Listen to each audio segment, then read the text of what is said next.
বন্ধুরা, প্রধানমন্ত্রী কিষাণ সম্মান নিধি যোজনায় টাকা ফেরত চেয়ে কৃষি দপ্তর থেকে নোটিশ পাঠানো হচ্ছে এবং সেখানে বলা হচ্ছে আপনি যতগুলো ইনস্টলমেন্টের টাকা পেয়েছেন 7 দিনের মধ্যে সেই টাকা আপনাকে আবার ফিরিয়ে দিতে হবে।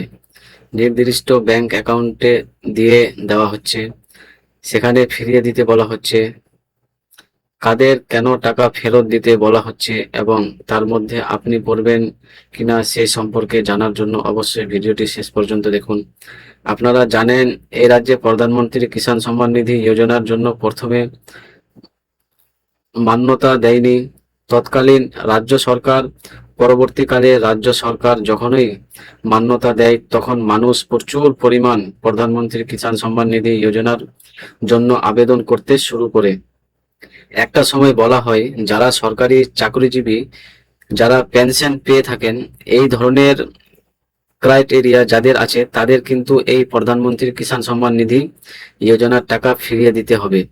সেই মতো তারা কিন্তু পিএম কিষাণের টাকা ফিরিয়ে দেন এবং এই পিএম কিষাণের সারেন্ডার করার জন্য একটা অপশনও যুক্ত করা হয় অফিসিয়াল ওয়েবসাইটে।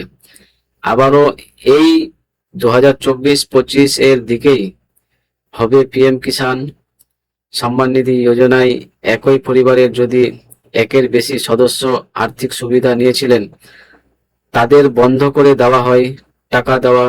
এছাড়াও 2019-এর ফেব্রুয়ারির আগের রেকর্ড যাদের নেই, তারা 2019-এর পরের রেকর্ড দিয়ে এই পিএম কিষাণের টাকা পেয়েছিলেন, তাদেরও টাকা বন্ধ করে দেওয়া হয়েছিল এবং শোনা যাচ্ছিল যে ওই পরিবারের যোগ্য উপভোক্তারা যিনি টাকা পাবেন তার টাকা বন্ধ করে দিয়ে যতদিন না পর্যন্ত টাকা শোধ হয় ততদিন পর্যন্ত টাকা বন্ধ থাকবে।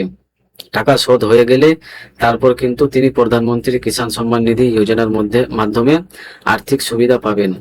এখন আপনাদের একটা নোটিশ দেখাবো। 17/6/2026 এই নোটিশটা পাঠানো হয়েছে একটি ব্লকে কৃষি আধিকারিকের পক্ষ থেকে, যেখানে 7 দিনের মধ্যে টাকা ফিরিয়ে দিতে বলা হয়েছে। তার কারণ হিসেবে বলা হয়েছে ফ্যামিলির হেড বা যিনি প্রধান তিনি ইতিমধ্যে এই যোজনার মাধ্যমে আর্থিক সুবিধা নিচ্ছেন, অর্থাৎ একই পরিবারের একাধিক ব্যক্তি এই পিএম কিষাণের টাকা পেয়েছিলেন, তার জন্য টাকা ফেরত দিতে বলা হয়েছে। প্রথমে আমরা নোটিশটা দেখে নিই, তবে এই ভিডিওর শুরুর পূর্বে আপনাদের কাছে ছোট্ট অনুরোধ করব, চ্যানেলে নতুন এসে থাকলে প্রতিনিয়ত গুরুত্বপূর্ণ ভিডিওর তথ্য পাওয়ার জন্য চ্যানেলটিকে সাবস্ক্রাইব করে পাশে থাকা নোটিফিকেশন বেল আইকনটা অল করে রাখবেন। আর ফেসবুক থেকে দেখে থাকলে অবশ্যই পেজটিকে ফলো করে রাখবেন। আপনারা দেখতে পাচ্ছেন এই নোটিশটি government of West Bengal, office of the assistance director of agriculture, তারপর এখানে 17/6/2026 একটি নোটিশ, যেখানে বলা হয়েছে সাবজেক্ট কি refund of fund under PM Kisan regarding. কি বলা হয়েছে দেখুন, স্যার আর madam, this is to inform you that you have been mark as ineligible farmer. আপনাকে অযোগ্য কৃষক হিসাবে কিন্তু চিহ্নিত করা হয়েছে, অথবা ইনকাম ট্যাক্স পেয়ার ফার্মার মানে আপনি ইনকাম ট্যাক্স দিয়ে থাকেন, অথবা রং অ্যাকাউন্ট বেনিফিশিয়ারি আন্ডার পিএম কিষাণ এজ পার ফলোয়িং ডিটেলস। এবার নিচে কোনো কোন কারণে বাদ দেওয়া হয়েছে সেই ডিটেলসটা বলা হয়েছে। এখানে কি বলা হয়েছে দেখুন, প্রথমে বলা হয়েছে ডেট অফ এলিজিবিলিটি 17/6/2026 এই ইন এলিজিবিলিটি ধরা পড়েছে, যেখানে 2 নম্বরে বলা হয়েছে রিজন অফ এলিজিবিলিটি, আপনি অযোগ্যতার কারণ কি। কারণ হিসেবে বলা হয়েছে head of the family already receive the benefit of the scheme, মানে এই স্কিমের বেনিফিট পরিবারের যিনি প্রধান আছেন তিনি ইতিমধ্যেই পেয়ে থাকেন। এবার বলা হয়েছে কি দেখুন, as per above details you are hereby requested to revert a total amount of 32,000 rupees, মানে 32,000 টাকা ফেরত দিতে বলা হয়েছে। 4 নভেম্বর, এখানে কি আছে, 4 numbers of installment are as per installment credited to our bank account through fund transfer বলা হয়েছে। আপনি 16টি কিস্তির টাকা, ও হ্যাঁ, ওটা 16টি কিস্তির টাকা বলা হয়েছিল। আপনি 16টি কিস্তির টাকা পেয়েছেন। প্রত্যেক কিস্তিতে 2,000 করে, মোট যে 32,000 টাকা পেয়েছেন, সেই যে 32,000 টাকা আপনাকে ফিরিয়ে দিতে হবে। এবং এখানে বলা হয়েছে আরো দেখুন যে your bank account to government bank account as mentioned below youth in 7 days from receive of this letter, মানে আপনি এই চিঠিটা পাওয়ার পরে 7 দিনের মধ্যে সরকারি ব্যাংক অ্যাকাউন্টে টাকাটা ফিরিয়ে দিতে বলা হয়েছে।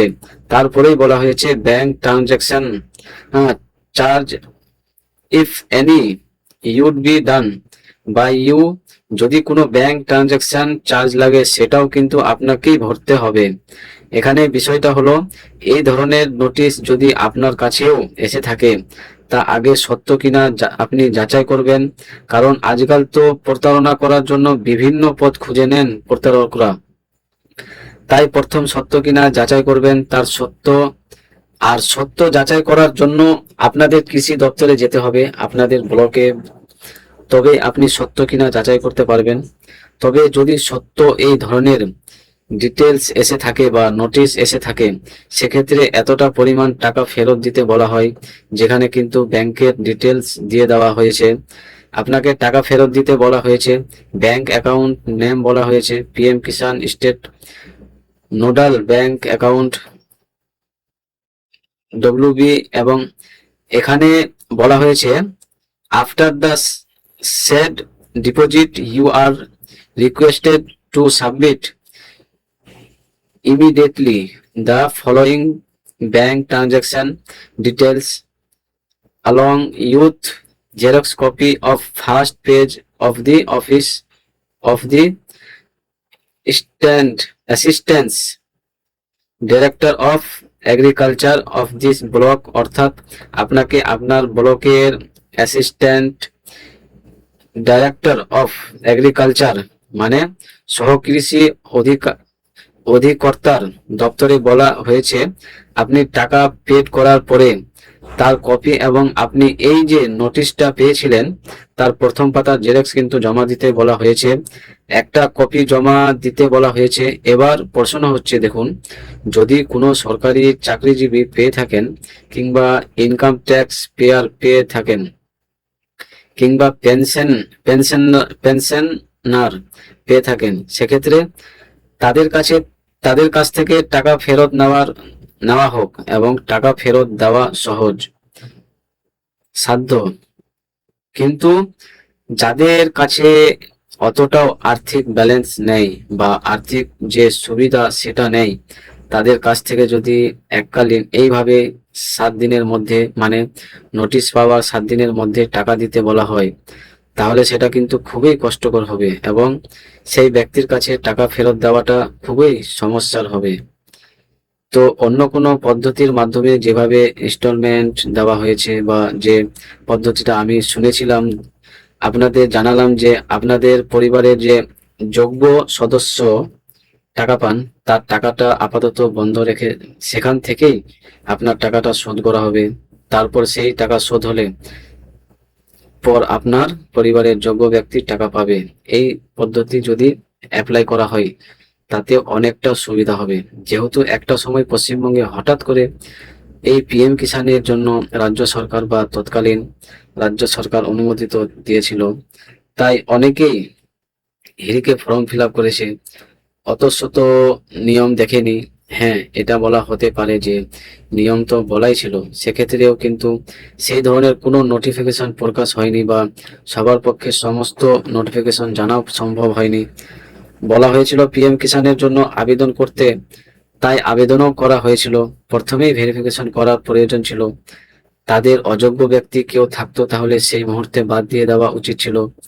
ভেরিফিকেশনের জন্য সময় নিলে তো কোনো সমস্যা ছিল না, কিন্তু এতগুলো ইনস্টলমেন্ট পাওয়ার পরে যে নোটিশটা দেখালাম, 16টা ইনস্টলমেন্ট 32,000 টাকা পাওয়ার পরে তার কাছ থেকে টাকা ফেরত চাওয়াটা বা সেই ব্যক্তির টাকা দেওয়াটা খুবই কষ্টসাধ্য হবে।